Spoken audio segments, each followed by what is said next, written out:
Hi guys, welcome to How to Library. Today I'm going to show you how to split a video in CapCut.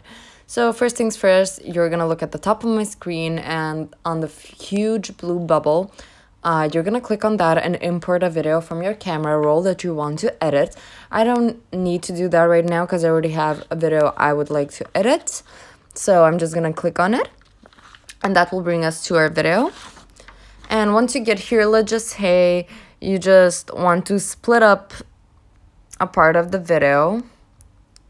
All you have to do is stop. Like I want to split it up here, so we're gonna stop, and on the bottom of the screen you can see we have a couple of icons, but the first one is edit, so we're gonna click on edit, and the first option once we click edit is split, so we're gonna click on that, and that would split our video.